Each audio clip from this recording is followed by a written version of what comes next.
and welcome back to another video. This is going to be part 3 of the high probability trading series.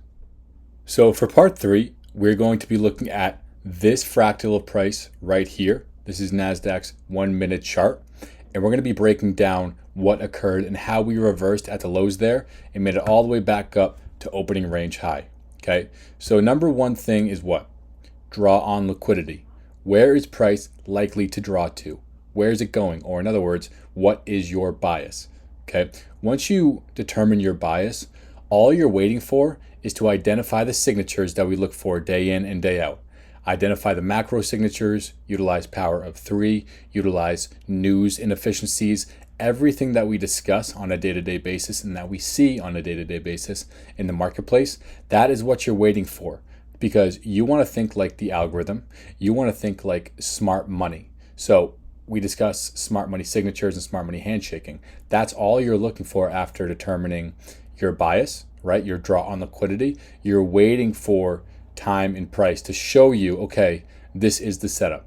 Okay, this should be delivered to. Okay, this shouldn't be delivered to. I'm expecting speed now. I want to see this inefficiency reclaimed or respect price or support price, etc., etc., etc. Okay, so that being said, our draw on liquidity was the opening range high right here. Okay, we have 930 opening price. We sweep some internal buy side and then we sell off. Okay, I did take this trade. This trade is going to be posted in the trade review section after I complete this recording here. But this is more important and more valuable, in my opinion, in terms of beneficial takeaways from this fractal price. So I want to discuss this here. Okay, so essentially 930 open. Yes, we purge the buy side liquidity, but we come down real quick. And what do? We purge a previous day low. That's significant to us. What time do we do this?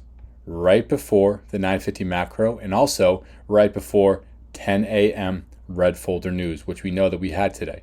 Okay, so just because we purge a daily swing low, a session low, London low, opening range low, etc., etc., of course, that does not mean that we just start to hammer buys. Like I said at the start of this video, we still wait for the signatures and the trade setup to come to fruition. Bias is just a small portion of what trading is for us. Okay, so we left the opening range high here.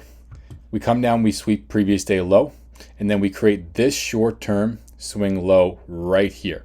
Okay, we enter the 950 macro, so this purple line, macro open. If you ever see that on my chart, if you're new to Real Traders Only, RTO, first of all, welcome. But if you ever see this, or sometimes I'll put a little chess piece icon or emoji on this line, it's just referring to macro opening price. So in this case, it's 950. Fast forward up here, follow my cursor. This is the 1050, you see MO. Okay, so that's what MO is referring to, or the chess icon, if you ever see that on my chart. Okay, of course, if you forget, just ping me in chat. I'll be happy to answer and remind you of that. So we purge previous day low. We create this short-term swing low. We enter the 950 macro, okay, and what occurs? We chop around, Where are we chopping around in? This SIBI right here, I want you to focus on. This light orange, yellowish box I have here, I want you to focus on. So we deliver into this, and then what do we have? 10 a.m. red folder news. What does that do for NASDAQ? Just looking here, it sends us lower. Does it purge this swing low? No. ES did. It purged that swing low. So this is your crack and correlation, the initial signs of a potential turning point in the market. After you see this SMT, where is that occurring? Below macro opening price. And that comes from the macro power of 3 teaching inside the foundation. Okay, so we're seeing an SMT, which is significant to us in and of itself. What time is that occurring? During the macro. It's a macro SMT. We're seeing it go below macro opening price, not purging this low, so this SMT remains valid, bullish SMT, but cleaning up some of this swing lows right here, this swing low right here, this swing low right here. We're going back down one more time to clean that up below macro opening price. Okay, and we know that we've already done what? Purge previous day low. Okay, after this, all that I am waiting for is what occurs here on this up close candle. Okay, we zoom back up, displace to the buy side, displace to a premium, and we close above this SIBI. Why is this a high probability SIBI? Initially, it was used to send us lower, okay? Did we purge the low of the day? No, but it was used to send us to create this SMT, to create the Kraken correlation, to send us below macro opening price as the macro power of 3, okay? So I know this is a 1 minute chart, so let's see, 1, 2, 3, 4, 5, 6, 7, 8, 9, 10, 11, 12. 12 candles we were inside of this SIBI here that we discussed, this yellowish box, okay? That initial state of delivery is in sell side. It sends us down one more time to manipulate below macro open and run these swing lows right here. And then what do? We reclaim it. So that's your change in the state of delivery, okay? That in and of itself classifies this as a macro inversion, high probability inversion, okay? On top of this, what do we have this purple box labeled as? This is your 10 a.m. news fair value gap. We know news fair value gaps are significant. What is it coupled with? A high probability bullish macro inversion, okay? So we know that this structure is significant to us. So how do we use this from a basic standpoint? Okay, as long as we remain above the news fair value gap, the macro inversion on a closing basis, we should favor longs. Simply put, okay? Then we can hunt setups looking for other signatures if we're not already long down here. Okay, I entered long after we closed above this SIBI here, again classifying it as a macro inversion, but adding on to the news fair value gap. If we did drop down into this, this would have been a great buy. Okay, best case, which we did see here, we do not return into it. Because if this has had sell side delivery, then buy side delivery back through it, this should be a balanced price range. That's why you see news fair value gap in parentheses BPR. Okay, so I don't want to see price come down here. It can come back down here, and if it did come down here, I would have added to my position. It can come back down here, but I'd still want to see it not fill the entirety of it. Okay, because this should be a breakaway gap. It shouldn't get filled completely because it's already had sell side delivery, 12 minutes back and forth inside of it, and then displacement through. It should be balanced. There's no inefficiency below that, and there's the SMT that we don't want to see purged. We've already had the previous day low purged. Okay, there's no reason for us to come below the news fair value gap. Okay, moving forward, what time are we closing above all the structure? During the macro. We expand higher again once more. Okay, now this gray box I have labeled here, follow the cursor to the right, HP BISI. HP we know stands for what? High probability. Why is this high probability? What do we know? Pause the video right now to kind of test yourself based off previous lessons, previous lives, previous reviews. What is this BISI telling us about why it's high probability in relation to what we already discussed? I'll give it a couple seconds. Okay, so this BISI, if we want to see best case again, this news fair value gap remain untouched as a breakaway gap, this is your BISI nesting above a BPR. So this should support price on a closing basis at the very best. Even, I'll say, a better scenario, which we did see here, we want to see it fail to get filled completely, and we want to see that CE get respected. Okay, again, it can still come down into it and then recover, right? And still have the long bias, but for efficient delivery, this is what you want to see. So this is why this is classified as a high probability BISI. It's the BISI nested above a balanced price range.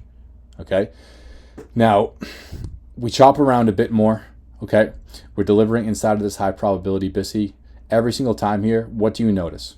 We're closing above 50% of the high probability BISI. That's your first sign. Yes, we come down deep into the lower portion of this BISI here, but are we reaching the low? No. By extension, of course, are we reaching the news fair value gap, the BPR, the macro inversion? No.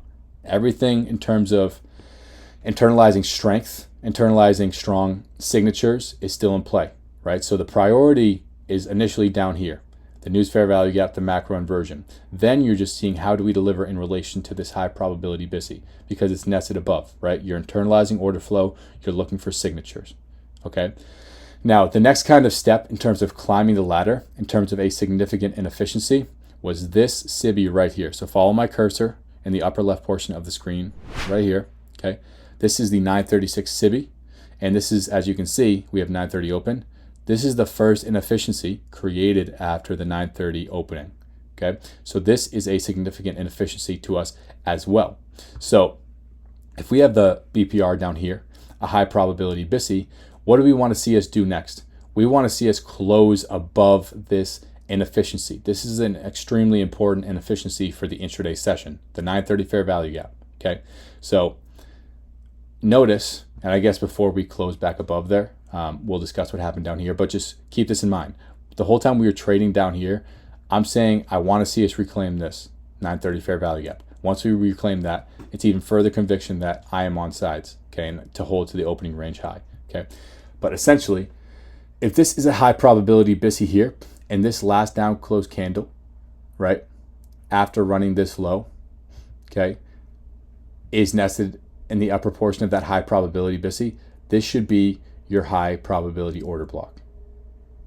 Okay, now one thing I want to discuss here is what we've discussed in previous calls and previous lessons in relation to when we are bullish, describe as a deeper discount objective being met. So we know with bullish order blocks, we want to see what get respected. We want to see mean threshold or 50% get respected. So 50% or mean threshold of this bullish order block is this white line you see I have running across my screen here in this blue box. Does that on this retracement here, do we respect that on a closing basis? No, we close below it, okay? Is that best case scenario? No, but what did I mention earlier and in previous calls? We don't need best case scenario to still get to the target, right? This is just internalizing order flow, but this is what I'm looking at. We close below mean threshold, again, not best case scenario, but then what occurs? We return to the high probability BISI. We have the SMT here. NASDAQ's making that higher high again. It made a higher high down here initially at the smart money reversal when we made the low of the intraday session, okay? NASDAQ's showing you again, it's the stronger of the two in relation to the S&P 500, okay? So we're seeing an SMT in a high probability inefficiency. So after we close below the mean threshold of this high probability order block, then we get the SMT. We're classifying the SMT here as what I said earlier, the deeper discount objective being completed. After we get that SMT, note what we do. We close back above mean threshold. And then look, do we close back below mean threshold? No. I'll advise you to run your fib on the exact 50% of this down close candle here, and you'll see that this small down close candle, after we reclaimed mean threshold of this high probability order block, respected exactly mean thresholds of the high probability order block's mean threshold. Just beautiful. Okay, so we close, and it looks like we get back below, but this is just a little gap. We open below. You want to focus on the closures of the bodies of the candle. So we have the deeper discount objective, the SMT. Then we close back above. After that, you should expect and want to see the signatures that we look for, right? Initially, did we get the clean respect on a closing basis of mean threshold of the order block? No.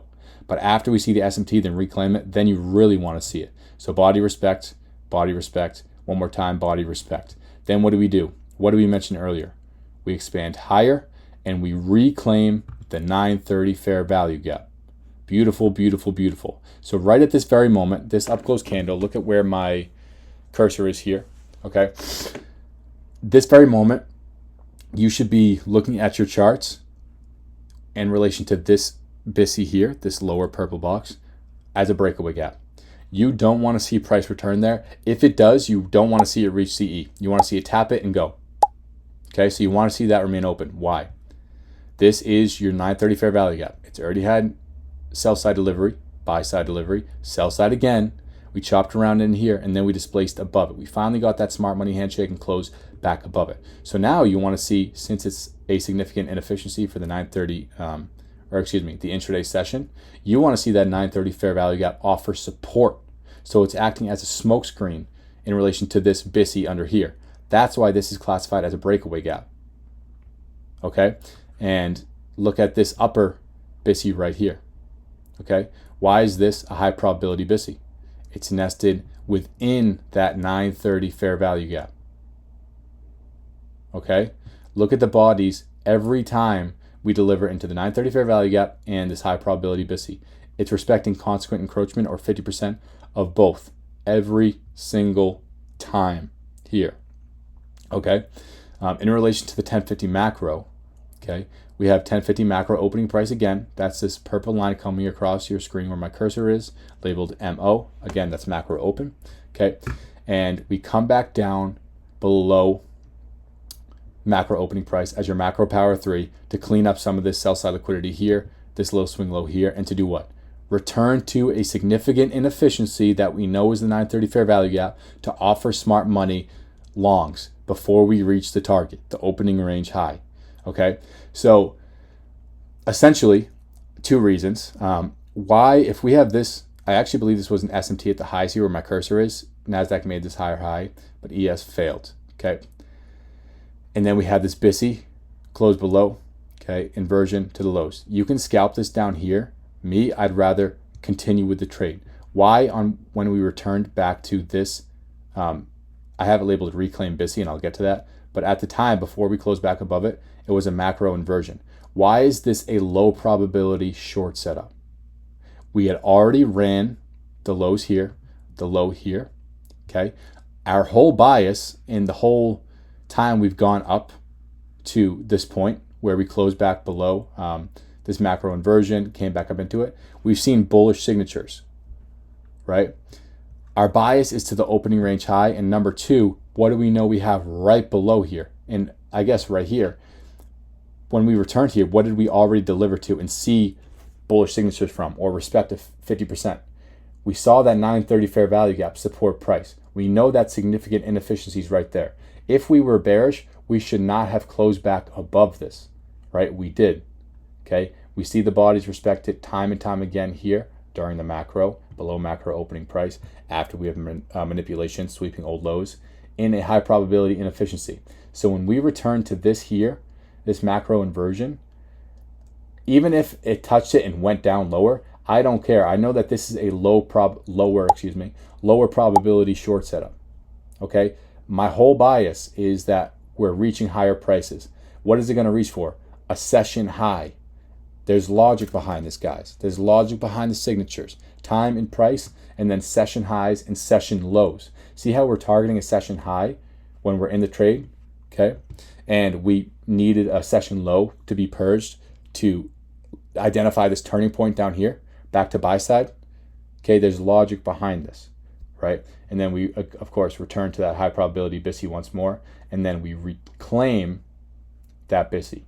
So again, this was your macro inversion, macro bearish inversion, just in terms of pure price action identifying it, but we just discussed why it's lower probability. So what do you expect and want to see after you see price show you with the bodies it's respecting the 930 fair value gap?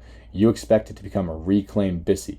Okay, this is any dip into this, you'd expect it to support. See how we have this BISI here, not charted? See how it's supporting there? You're treating that the same way as we discussed with this lower high probability BISI here, how it's a BISI nested above a BPR. This reclaimed BISI I have labeled buy side delivery, sell side delivery, then we reclaim it, right? It's completely logical for this to be a balanced price range. So this in the upper portion or right above that reclaimed BISI, you want to see that support price, and by extension, you want to see this right here, this BISI below the reclaimed BISI, where my cursor is, you want to see that be a breakaway gap. You guys understanding? And it's really just beautiful, beautiful delivery. Okay, so part 3 of the high probability trading series has been more so combining all of the concepts. Okay, I hope you guys are starting to see how beautiful these things can be. You just need to be patient, right? You're going to have losing trades. I have losing trades. You're also going to have great winning trades. Okay, the goal is to not go on tilt, to remain level-headed, review the trade, and review your performance regardless of if the trade was a win or if the trade was a loss. Okay, so as always, if you guys have any other questions, just give me a ping in chat, and I hope you guys enjoyed this lesson.